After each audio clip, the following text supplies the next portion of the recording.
Okay, Nate, today you wanted to talk to us about big government versus small government. Yeah, well, I've thought about politics a lot in general. I've thought about big government versus small government a lot. I look at it from this perspective because I've studied a lot of Cold War history. I'm really into the Cold War and the ideology and philosophy of America versus the USSR. That's where a lot of my thinking comes from. So I think about libertarianism, sort of American libertarianism, small government, where the government doesn't have the right to intervene in people's private lives and people have individual liberty, versus the massive USSR Stalinist communist state where it's one party and everything is, and all choices and decisions are decided by the state, and if you disagree they imprison you and re-educate you. And also libertarianism versus a monarchy system, it's a similar thing where it's an absolute monarch dictating to everyone how things should be. But that's a simplified understanding of, that's one specific way to understand philosophies between big government and small government. We can also look at the sort of big government we've got in Australia. We've got very big government in Australia since the late 60s through to the 70s, as we've had more social services introduced, and we've had more community services introduced, and that's so the bad manifestation of big government is when it's a state that is coming in and is controlling every aspect of people's lives and removing their choice, removing their individual authority over their own lives, and saying that you're going to do things exactly this way, and the public, the voter, doesn't exist because it's not a voting system, so nobody has any say over how the government is running the country. You see, because in the democratic system, the government's running the country and the politicians are making the decisions, but we decide who the politicians are, so the power is still with the people. So the scary big government is the 1984 police state, where the government tells you who you're going to marry, where the government tells you where you're going to work, where the government tells you what you're going to study. It's the whole Gattaca thing where everything is decided for you and you have no liberty to define yourself and to be who you want to be in the world. And in governments like that tend to be really conservative. And the one thing that frustrates me with that sort of controlling big government is it usually doesn't respect the arts. And I'm passionate about the arts. So what we see in these big communist control states and in other systems, monarchies, and where there are kings and absolute monarchs, is we see that it's always very conservative, and things like the arts and the things that I feel give life, love, meaning and purpose, like the arts and creativity and entertainment and enjoyment, that always gets pushed aside in favour of absolute social responsibility to do what benefits the state. But it's always one very one-track view of what the state should be, decided by the state, and other people don't get any say in that. So I'll give you an example. The libertarian side of me says, fuck the government. I should be able to grow my tobacco, my marijuana, and I don't actually use magic mushrooms, but I want to start because I'm very interested in them. But that's another discussion. But for the benefit of the argument, I should be able to grow my tobacco, my cannabis, and my magic mushrooms in my garden, like I could theoretically grow tomatoes and apples and stuff.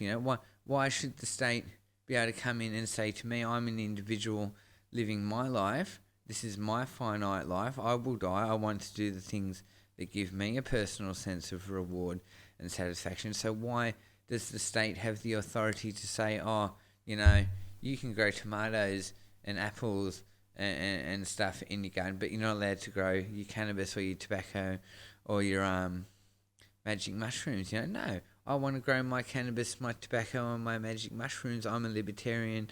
I have individual liberty. It's none of the state's business. So that's what the libertarian in me says. But then the state comes in with the big government talking about social responsibility and says, well, we can't let you grow tobacco or cannabis because these drugs are going to damage your life. And look at the cost to the health system where we have to pay because you've got cancer. Well, let the billionaires pay for the people who have cancer. You know, they've got enough money. But see, the state will say, see, it's the cost to the health system, so we can't let you grow your tobacco because tobacco is harmful and you shouldn't smoke tobacco.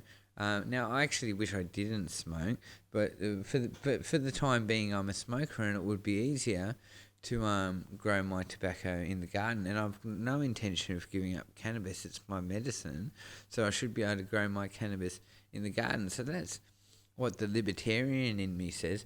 But the big government thinker in me says, we should regulate dangerous drugs because people damage themselves and they hurt themselves. And then it does cost the health system billions of dollars to treat people who are dying from smoking-related conditions. So I understand arguments on both sides of the discussion. So I do believe in individual liberty and that I should be in charge of my own decision-making, and I tend to think the decisions that I will make won't be too bad. And I'd prefer to be in control of my own choices rather than having a state dictate to me what choices I should make. But, the big government can be really, really good as well because social services improve the community. And a lot of old-fashioned liberal thinkers in this country really, and in America, really don't like social services. And they call that the nanny state. They say, when you have free healthcare and when you have people having carers and support workers and community services and welfare, that's the nanny state, and that it's creating a lazy dynamic where people aren't able to look after themselves. But, what are we paying the government all this tax for if they're not going to do things for the community? We should have social services. We should have free healthcare. People should receive welfare. I believe in universal welfare for everyone. Give everyone money. Let the state do as much as possible to improve the quality of life of citizens in the country. Otherwise, what are they spending all our tax money on? The military? Fuck the military. But I do believe we need to have some level of military, but that's another discussion. So we should have this big nanny state. Why can't, what is the role of government if it isn't to make people's lives better and more rewarding and to support people to live functional and good lives? But, as I said, then you get the state coming in, and this is the big be scared of the communists argument, like the be scared of the Joseph Stalin communist argument, because then they come in with the social responsibility and they say, it is your responsibility to do exactly this and you can't do anything outside of that, and that's your social responsibility to the state to live your life exactly this way, to work where we say you're going to work, to think what we say you're going to think, and you're not allowed to have any views or ideas that challenge the state. And this is what it was like in the USSR under Stalin, where the thought police would come along, and this is what 1984 was about. And if you disagreed with the big state, they just take you and torture you and re-educate you and conform you back into line. So that's the scary big government. But we've got a very big government in Australia, but it's still democratic. So, if either side of politics is in power and we disagree with what that leader is doing, we have the ability to vote them out of power and to replace them so we can remove them if they're not benefiting what we want. So we've got great social services in Australia. We've got NDIS. There's abundance of welfare payments available for people who are in difficult positions. And I say more social services, more services that benefit the community.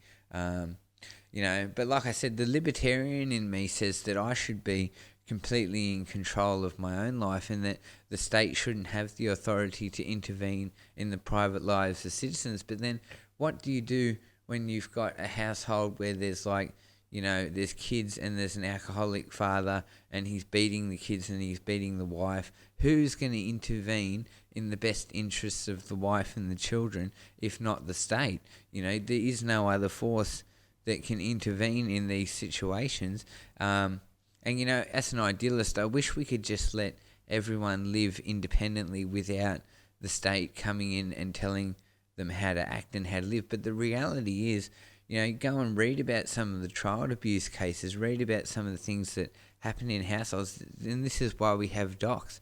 We have docs to defend the safety of children. So docs has the authority in our country as a big government agency to go in and intervene in households where there is child abuse and where there is molestation and pedophilia and abuse and violence happening. So that's big government, and that's government intervention. And I absolutely agree that when those situations are happening, that is justified intervention. And the other thing about big government, it even comes down to like speed limits, like and laws for like certain crimes, like driving under the influence. We have to have that government. That's a government intervention when the state says if you drive under the influence of alcohol, or you don't wear a seatbelt, or you speed, we're going to punish you. We're going to intervene and we're going to punish you. The state has that authority because the reality is, the sad reality is you can't be an idealist because there's just too many people in the world who do stupid shit. And it's what I've come to realise as I've gotten older. I've always wanted to believe that people should have the authority to be in control of their own lives. But what I've realised as I've gotten into my 30s is there are just so many irresponsible people out there who just do such blatantly irresponsible stuff that we must have laws dictated by the state to intervene when people are putting other people at risk. So we have to have that structure because the reality is some people just seem to have no idea and just do shit that just blatantly endangers other people's lives. And then there's pedophiles and child abusers. And geez, it just goes on, I've read so many cases of child abuse, people who sell their children into sexual slavery, all this terrible stuff. And you just think, if there's no state, if there's no big government, who is going to intervene to protect these children? There has to be a system, a structure in place where there is an authority that can intervene. And it's the same with the mental health system, They say if you don't have the big government, you don't have the mental health system, then someone's psychotic and hearing voices and having delusions and seeing things, and they're going around and wreaking all sorts of havoc in the community, risking themselves and others' safety. So we have the big government institution, the mental health system, says, okay, we have to intervene because this person is going to hurt themselves and they're going to hurt someone else, so we have an obligation to intervene. Now, the libertarian would say the state doesn't have the right to intervene, but I'm sorry, that argument is wrong. The state has an obligation to intervene when people are behaving in a really dangerous way and are out of control mentally. So ultimately, with regards to big government, small government, as an idealist, I'm very libertarian, and I believe, like I said, I should be able to grow my tobacco and my magic mushies and my cannabis in the backyard, and fuck the state, what business is it of the state, what I do.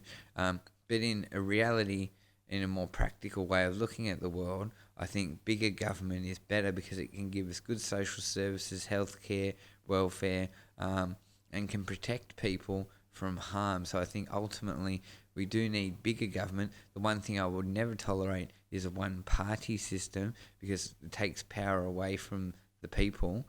Democracy gives the people the power to control the government, and we can't lose that. But outside of having a one-party state, I think big government is important because I've just come to see how much crazy stuff goes on in the world. We need authorities who can step in and intervene. So, drop a comment in the comment section about whether you prefer big government or small government. And remember, subscribe to my channel and share. Guys, share, get this stuff out there. It really helps me. So thanks, guys.